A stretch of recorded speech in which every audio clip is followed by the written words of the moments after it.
So what I'm going to talk to you today is about something completely different than what we've heard in the last couple talks, and that's mostly using the Earth as an example for changing climatology driven by changing atmospheric composition. In this particular case, I'm going to be talking about the climatic link between the loss of atmospheric methane and the rise of oxygen in the Paleoproterozoic.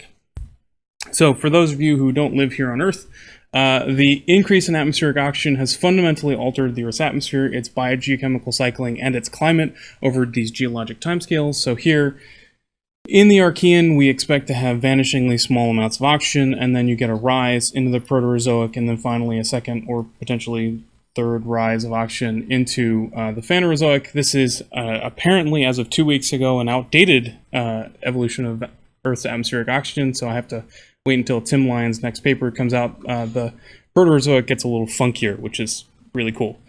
But what you can see here is that these dramatic changes in atmospheric oxygen could potentially be related to things that we see in the rock record. For example, there's this evidence for these low latitude glaciation events that appear in the Paleoproterozoic, and they're thought to be triggered by the methane loss due to this rise of oxygen. Of course, this is not saying that that's the only way you could do it. There are other triggering mechanisms that have been proposed in the literature. For example, the emergence of continents, because you're building these continents over geologic timescales, or more generally, a shift in tectonic regime. You could have large changes in obliquity, Earth's obliquity, through that time period.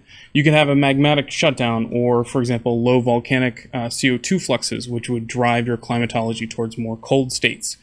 And then you could have other volcanic effects, such as the Franklin Large Igneous Province emplacement at low latitude, which would affect your geochemical sinks for atmospheric CO2, drive your CO2 down.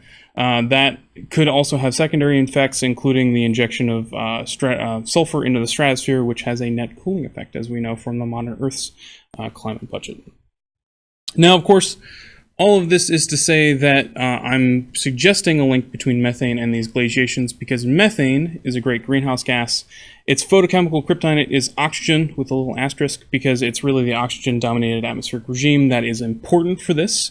Methane is predominantly consumed by hydroxyl radicals in the atmosphere, which is supported by the abundance of oxygen in the modern Earth's atmosphere. And it's biologically derived, which is important if we're thinking about sort of these climatic timescales, which are generally much shorter than the geologic timescales that record them. So as you can see here, methane is a good greenhouse gas because for modest amounts of methane, say anywhere between 10 and 1,000 ppm methane, you get anywhere between about 5 and 20 watts per meter squared of warming. And then because you can have these rapid changes in atmospheric methane, we can expect that, say, at any given partial pressure of CO2, you might expect that you can see large swings in methane on very short timescales, enough to trigger these global glaciations and then rapidly deglaciate.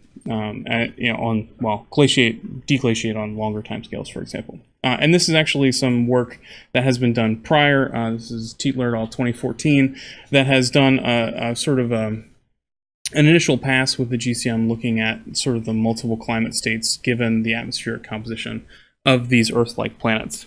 And so nothing I'm going to show you today is going to be terribly new or terribly exciting, but it's just getting you guys into the right ballpark to start thinking about Earth as a good analog for comparative climatologies for other planets. Of course, the Earth's history is, again, incredibly complicated.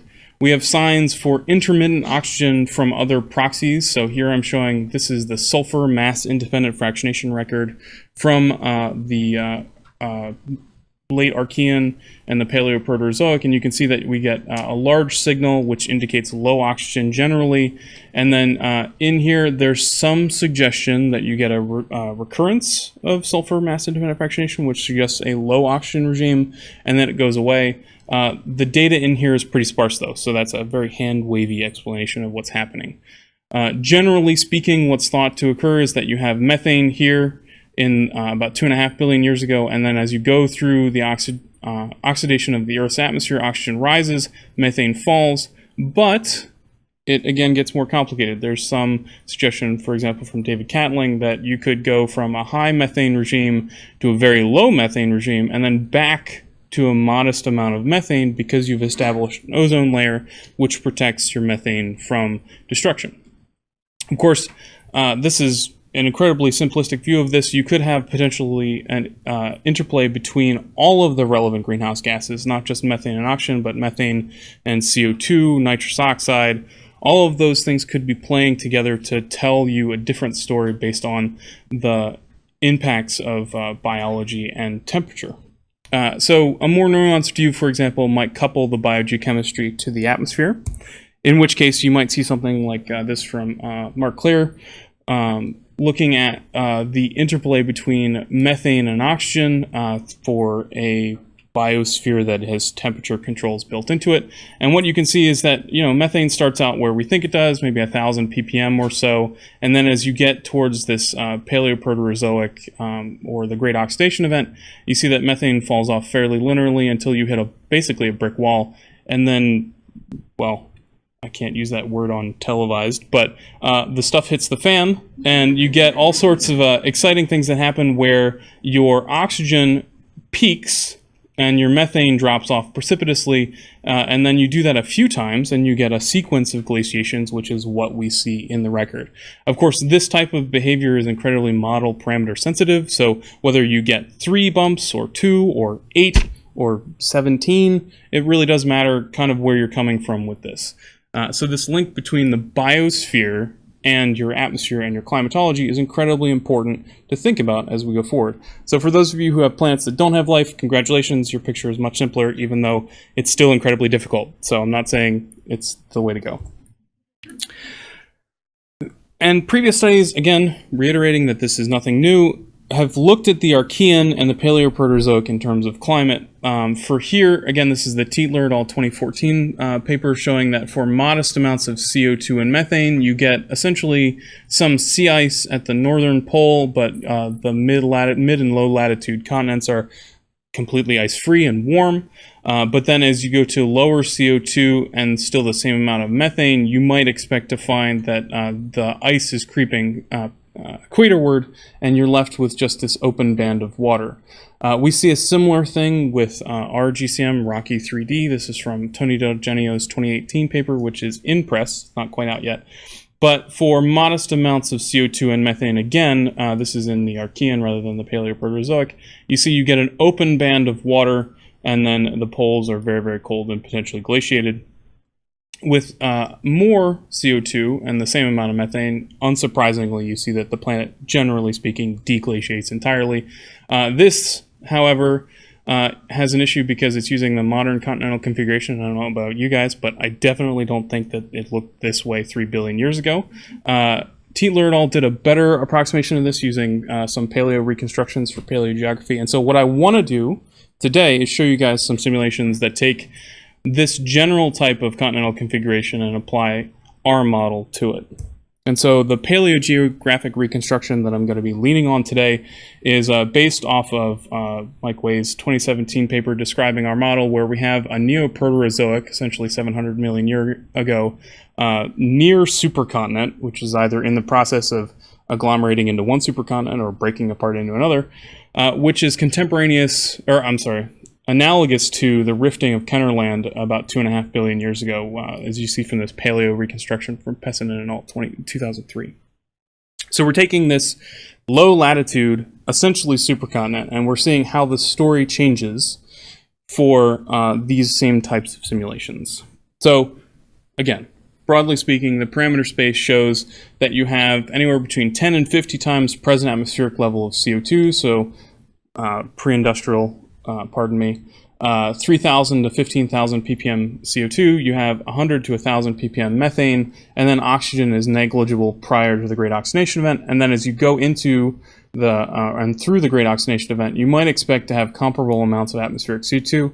I'm ignoring the evolution of atmospheric CO2 for this particular case. I'm not saying it doesn't change, I'm just saying I'm not changing it.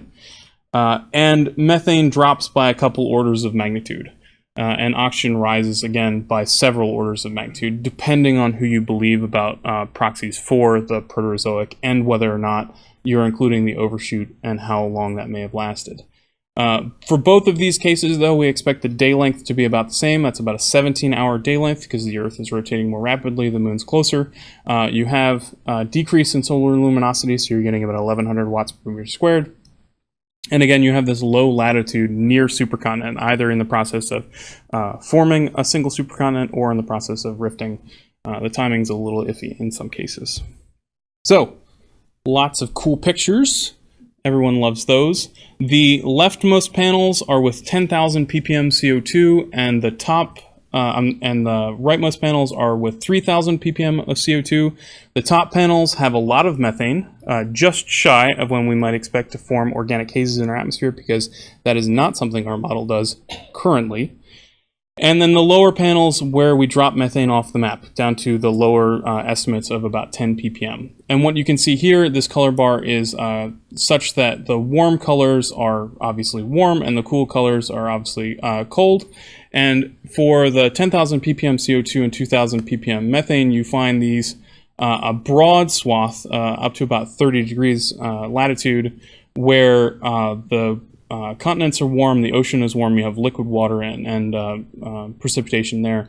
But as you move to lower greenhouse gas inventories, you would expect that these types of climates would cool, and you see that band actually closing and then ultimately snapping shut. And these aren't too terribly different. So by and large, the average temperature here is about 266 K, and then it drops by about 10 degrees and by about 40, and then at this point, it's globally glaciated.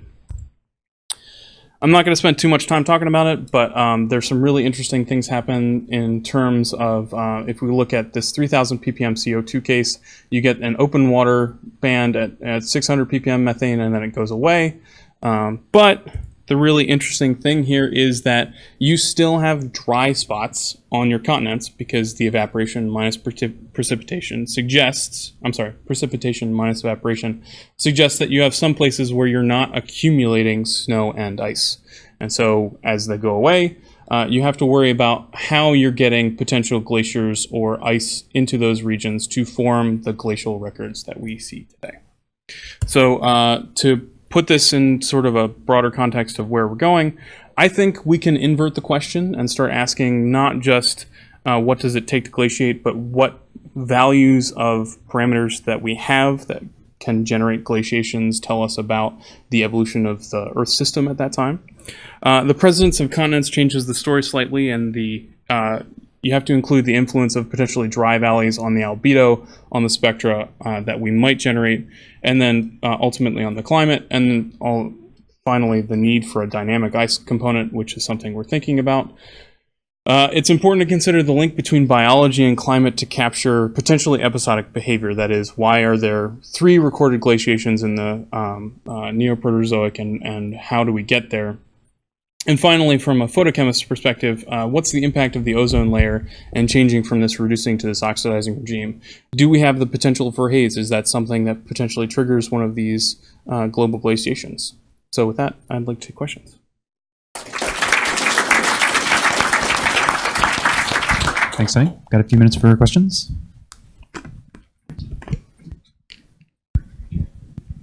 Oh, Sonny, a great talk. My question's on the ice albedo feedback. I'm just wondering what mechanism in your model is stopping the ice from just uncontrollably glaciating. So you have these open bands, these equatorial bands in some of your cases that are, representative of open water, even at temperatures below the freezing point. I mean, why do you have those bands? What is it, the cirrus clouds or something that's providing extra warming in the tropics, or what's doing that in your model? I mean, this is certainly not new for GCMs. So when you go from 1D to 3D, you do see that you get this open water band structure even when the mean global temperature is lower than freezing. But it has to do with the fact that the poles are, minus 60 or minus 70 Celsius, whereas the equator is 10 or 15 or 20 degrees C. So you do have a global mean temperature that's much lower, but you do have that open water that's still available. As to the dynamics of it, I'm not much of a climatologist, so we might have to ask someone. Yeah, there's some debate on this open solutions. Right. Whether or not it's open or whether it's with a thin ice shell, for example. We have time for one. You got all right. Do you have ocean heat transport in your model? Absolutely. This is a fully coupled dynamic ocean, which I think is really cool.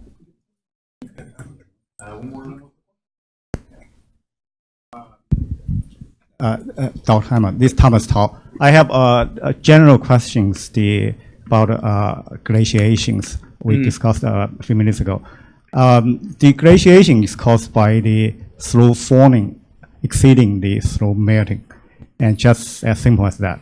And I understand the current political, and it's correct looking at greenhouse gas, but do we have any data look at the cosmic rays, charged particles induced precipitations? This one. The second one is this graph is I look at this graph, is pretty general. But what happens is would be once it cool down, the snow going to accumulate on the land base because the elevation high than the oceans. And the picture might be different from what present here. Right. So to address your second question first, quickly, a limitation of our model is that we can't switch from an ocean grid box to a land grid box, so dropping sea level isn't something that we can do on the fly in these cases. It is something we're thinking about, but it's not something we can currently address. And then getting at the cosmic ray flux is very, very hard because we have very few proxies that survive the geologic record to get back to these times to explain the cosmic ray, or to sort of constrain the cosmic ray flux. We have a few, but as far as I know, they're generally hard to get around for these deep time issues.